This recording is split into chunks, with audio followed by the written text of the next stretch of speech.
quickly and acting decisively is sometimes a very necessary skill.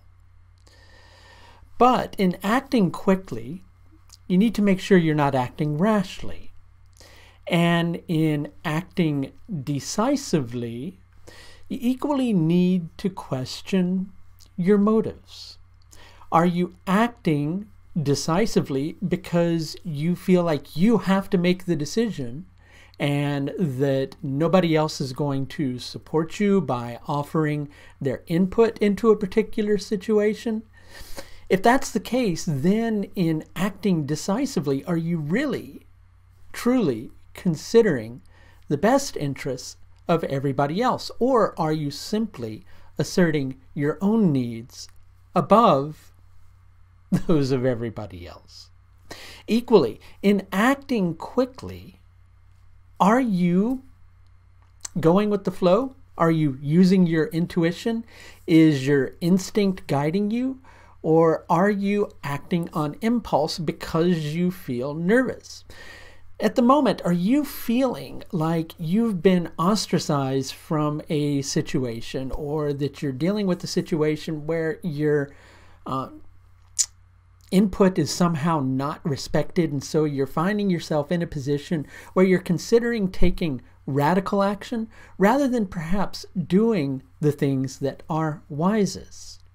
In doing that, are you really acting from a space of wanting to support a situation, or are you coming from a position of feeling like you're not being supported, and so rather than then using your leadership skills in a positive and supportive manner, are you perhaps trying to dominate a situation because you feel like nobody else is going to take action and that the responsibility is falling solely and squarely upon your shoulders, to the extent that the burden is weighing upon you and you feel like you have to act in order to shift that burden off of your shoulders? Well, acting to shift a burden off of your shoulders, that's not necessarily a bad thing.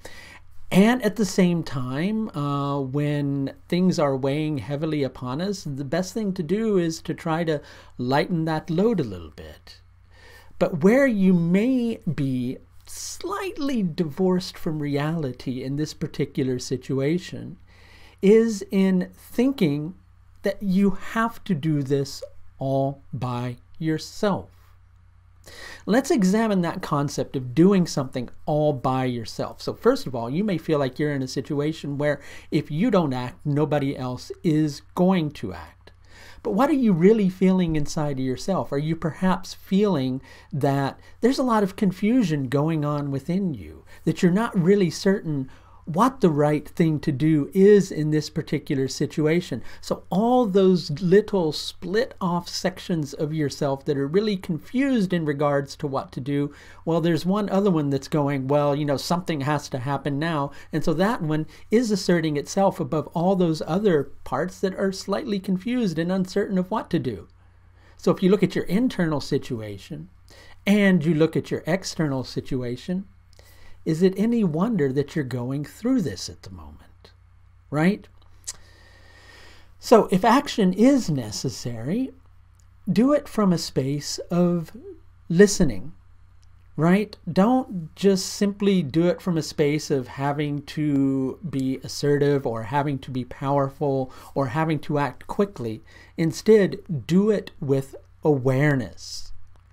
Equally, if fear is guiding your situation, if you're timid about waiting in order to take action, recognize that sometimes acting compulsively and impulsively places you in a position that's poorer than where you found yourself in the first instance.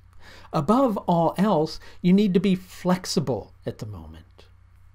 In being flexible, don't lose sight of what has brought you to this particular moment in time. What do I mean by that? You're standing on a stronger foundation at the moment than you have found yourself standing upon before. Something has gotten you to this particular moment in time to now completely throw that out the window and ignore all the wisdom that brought you to this particular moment. Now, that would be really foolish, wouldn't it?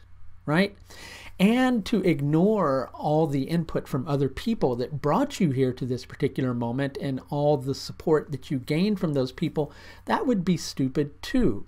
So, even though it may feel to you at the moment that it's important to act quickly, it's important to not be rash and to not be foolish in your actions. It's equally important to be wise and not to be overly assertive. It's vital to listen to input and really try to understand the counsel of others at the moment. You don't have to do this all by yourself. There's only one part of yourself that thinks that it has to do that. And that is the part of yourself that feels as if, well, I'm going to somehow lose face if I don't do this. I'm somehow not going to be being true to my ethics or to what I believe is absolutely righteous by waiting on this situation. And even though I feel confused, well, I better just kind of pull myself up by my bootstraps, move forward, and take action. No, not always necessary. It may feel to you like there's a big problem, and it may feel like that problem has to be dealt with immediately. But you need to make sure at the moment in taking actions that you're not acting foolishly. Acting foolishly is only going to bring you back to the drawing board, where you're going to have to scrap everything that came before and start all over again.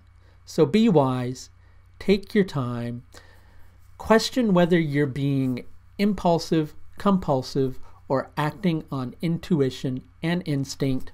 Take a look and see whether your actions reflect the needs of other people or just what you think the needs of other people are. Really, take a broad scope to this particular set of circumstances than you may be doing at the moment, or I should say a broader scope than you may be doing at the moment. Don't just focus narrowly ahead, racing ahead with the blinders on. It's going to lead to, well, an inconvenient situation. You don't want that to happen. You don't have the time for that to happen. So take the extra time now. Don't dilly-dally, but at the same time, honor the age-old saying that haste is waste. Be wise, take wise action, listen to counsel of others, and make sure that your actions are truly supportive of what is right, not just for yourself, but equally for everybody else that is involved in the particular situation that you're dealing with. Now, what situation is it that you are dealing with? Well, I can't know that unless I take a look at your individual horoscope. And I'm willing to help you with that if you wish to visit my Astrological services page and schedule a consultation with me where I offer several different levels of astrological service. If you're interested in scheduling with me, you can do so through the link above. That's going to do it for this look at Mars's transit through Ashwini Nakshatra, starting on the 2nd of February, continuing into the 23rd of February 2019. Until next time, please do take the very best care of yourself. Bye now.